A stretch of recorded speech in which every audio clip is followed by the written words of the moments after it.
ആരുമല്ല, ഞാനാ. ഞാനോ? എന്താടാ? അല്ല, ഒന്നുമില്ല. ഞാനിവിടെ ഈ ടി വി മോഷ്ടിക്കാൻ വന്നാണോ? അയ്യോ, മോഷ്ടിക്കാനല്ല. പിന്നെ ഞാൻ ഈ സ്റ്റാർ ടിവിയുടെ ആളാ. നീ സ്റ്റാർ ടിവിയാണ്, സ്റ്റാർ ടിവിയിലോട്ട് പോടാ. ഞങ്ങൾക്ക് ഇവിടെ സോണി ടിവിന്റെ. അയ്യോ, അതല്ല അമ്മച്ചി. അമ്മച്ചിയോ? അല്ല, അമ്മായി. അമ്മായിയോ? അല്ല, ചേച്ചി. ചേച്ചിയാ? ഇനി നീ കാര്യം പറ. അല്ല, ഇവിടെ വേറെ ആരും ഇല്ലേ? എന്തിനാടാ? ഞാൻ പോരെ? അല്ല, മതി. പക്ഷേ ഈ കാര്യങ്ങളൊക്കെ പറഞ്ഞാൽ മനസ്സിലാക്കാൻ ബോധമുള്ള ആരുമില്ലേ? എടാ, നീ പറയുന്ന കാര്യങ്ങളൊക്കെ മനസ്സിലാക്കാനുള്ള ബോധം എനിക്കുണ്ട്. നീ പറയടാ. അമ്മച്ചി ഇത് പിടിക്ക്. അല്ല, ചേച്ചി ഇങ്ങോട്ട് വാ, പറഞ്ഞുതരാട്ടാ. ഇത്രയും വലിയ വീട്ടിൽ ചേച്ചി ഒറ്റയ്ക്കേ ഉള്ളൂ, വേറെ ആരുമില്ല? അല്ലട, ഒരു പൂച്ചക്കുട്ടി, നീ കാര്യം പറയടാ. പറയാം. ഇപ്പോ ചേച്ചിയുടെ ടിവിയിൽ ഈ മലയാളവും ഹിന്ദിയൊക്കെ അല്ലേ കാണാൻ പറ്റൂ, അല്ലേ? ഇതെന്തിനാണോ ഞാൻ ചുമക്കണേ? അത് ശരിയാ. അതേസമയം ഞങ്ങളുടെ സ്റ്റാർ ടി വി ഉണ്ടെങ്കിൽ 24 മണിക്കൂർ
സാറിന് ഒന്നും തോന്നരുത്, ഞാൻ സ്വല്പം അടിച്ചിട്ടുണ്ട്.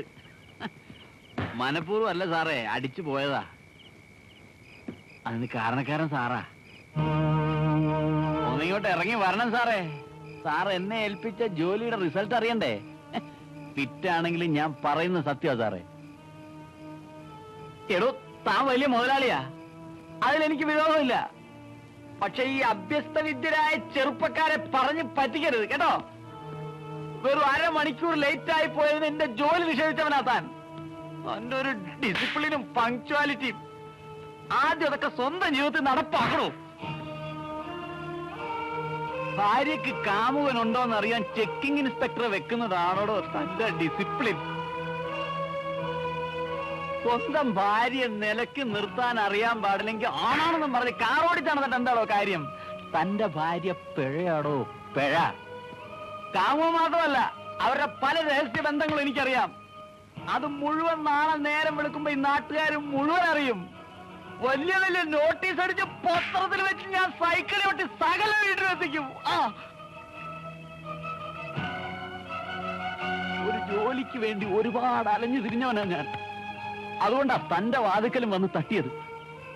എനിക്ക് താൻ തന്ന ജോലി ഉണ്ടല്ലോ, കൂട്ടിക്കൊടുപ്പിനെക്കാളും ചീപ്പാ. അതെനിക്ക് വേണ്ട. ആ ജോലി തനിക്ക് പറ്റും. താൻ എനിക്ക് തന്ന പാരിതോഷികത്തിന്റെ താക്കോല് കൊണ്ടുപോ.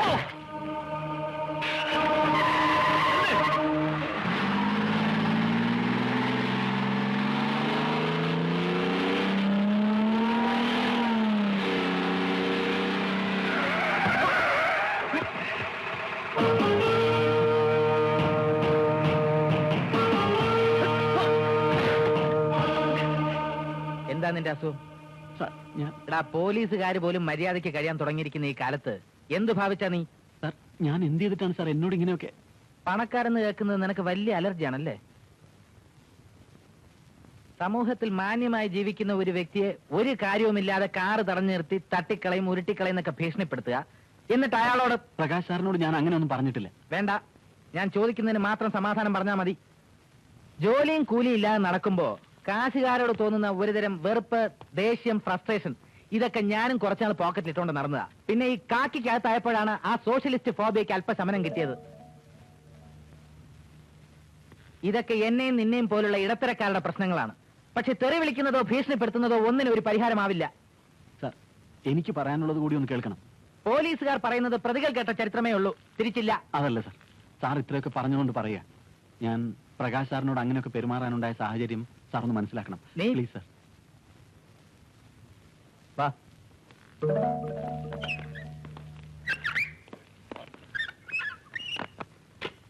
May I come in? ആ, രാജനോ? വാ വാ.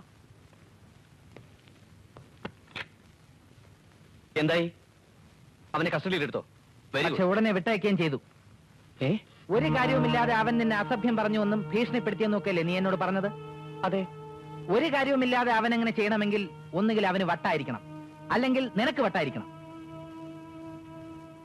ഇന്നത്തെ അവസ്ഥ വെച്ച് എനിക്കും നിനക്കും സുധീറിനും വട്ടാണെന്ന് കരുതാൻ എനിക്ക് ബുദ്ധിമുട്ടുണ്ട്. നാളത്തെ കാര്യം നമ്മുടെ കയ്യിലല്ലോ. എടാ, ഡോക്ടറിനോടും പോലീസിനോടും ഒന്നും ഒളിച്ചു വെക്കാൻ പാടില്ല. സുധീർ നീയുമായുള്ള ബന്ധം? ഒരു ബന്ധവുമില്ല. ഒരു ബന്ധവുമില്ല? ഇല്ല. അയാൾ നിന്റെ ഓഫീസിൽ ജോലി നോക്കുന്നില്ലേ? ഇല്ല. പോട്ടെ, എന്തെങ്കിലും ജോലി നീ അയാളെ ഏൽപ്പിച്ചിട്ടുണ്ടോ? എന്ത് ജോലി?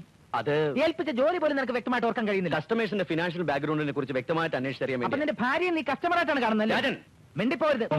സുധീർ എല്ലാ കാര്യങ്ങളും എന്നോട് പറഞ്ഞു. സ്വന്തം ഭാര്യയുടെ നീക്കങ്ങൾ അറിയാൻ ഒരു ചെക്കിംഗ് ഇൻസ്പെക്ടർ അപ്പോയിന്റ് ചെയ്ത ലോകത്തിലെ ആദ്യത്തെ ഭർത്താവ് നീ ആയിരിക്കും. നാണമില്ലല്ലോടാ നിനക്ക്? പരിഹസിക്കണ്ട.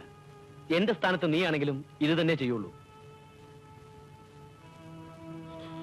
ഒരു സുപ്രഭാതത്തിൽ പൊട്ടിമുളിച്ച സംശയമൊന്നുമല്ല എന്റേത്. കുറെ ദിവസങ്ങൾ വാച്ച് ചെയ്ത ശേഷമാണ് ഞാൻ ഇങ്ങനെ ഒരു പോട്ടെ, ഇങ്ങനെ ഒരു സംശയം നിനക്ക് തോന്നാൻ കാരണം പറയാം. അതിനു മുമ്പ് നീ ലെറ്റർ ഒന്ന് വായിച്ചു നോക്ക്.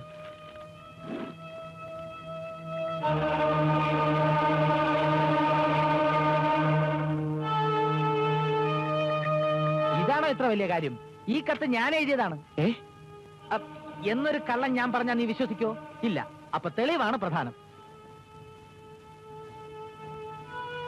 നിന്നോടോ അനിതയോടോ അസൂയയുള്ള ആരെങ്കിലും ആയിരിക്കും ഇങ്ങനെ ഒരു കത്ത് എഴുതിയിട്ടുണ്ടാവുക. അതല്ല രാജൻ, സാഹചര്യ തെളിവുകൾ വെച്ച് നോക്കുമ്പോ മണ്ണാങ്കട്ട.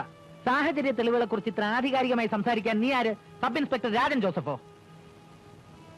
അനുഭവത്തിന്റെ വെളിച്ചത്തിൽ പറയുക, ഇത് നിങ്ങളുടെ കുടുംബ ബന്ധം തകർക്കാൻ വേണ്ടി ആരോ ഒപ്പിച്ച പണിയാ. ഏതായാലും തൽക്കാലം ഈ എഴുത്ത് എന്റെ ഇരിക്കട്ടെ. നിനക്ക് വേണ്ടി ഒരു പേഴ്സണൽ ഫയൽ ഞാൻ ഓപ്പൺ ചെയ്യുന്നു. യഥാർത്ഥ കുറ്റവാളി ആരായിരുന്നാലും, അത് അനിതയായാലും വേറെ ആരെങ്കിലും ആയാലും, യാതൊരുവിധ ഫേവറിറ്റിസവും ഇല്ലാതെയുള്ള ഒരു നിഷ്പക്ഷ അന്വേഷണം ഞാൻ ഇന്നു മുതൽ ആരംഭിക്കുന്നു. ഒരു റിക്വസ്റ്റ് മാത്രമുണ്ട്. എന്റെ ഫൈൻഡിങ് കിട്ടുന്നത് വരെ നീ എടുത്തു ചാടി ഒരു തീരുമാനവും എടുക്കാൻ പാടില്ല. ഓക്കെ?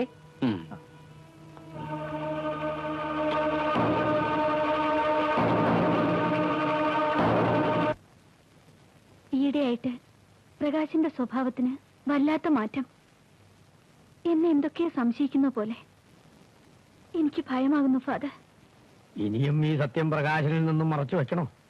തുറന്നു പറയുന്നതല്ലേ നല്ലത്. പ്രകാശിനോടെല്ലാം പറയാൻ ഞാൻ തയ്യാറാണ്.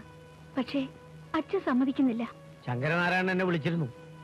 മോൾക്ക് അസുഖമെന്ന് കേട്ടപ്പോ മുതൽ വല്ലാത്ത ടെൻഷനില്ല. അവിടെ എന്തൊക്കെയോ പ്രോബ്ലംസ് ഉണ്ട്, അതുകൊണ്ടാ വരാത്തത്. ഞാൻ ഇവിടം വരെ വരുന്നത് തന്നെ എത്ര ബുദ്ധിമുട്ടിയിട്ടാണെന്ന് ഫാദറിനറിയാമോ? ഏതായാലും സംഭവിക്കാനുള്ളോ എല്ലാം സംഭവിച്ചു. അനിത വിഷമിക്കൊന്നും വേണ്ട. എല്ലാം തുറന്നു പറയാനുള്ള ഒരു സമയം വരും.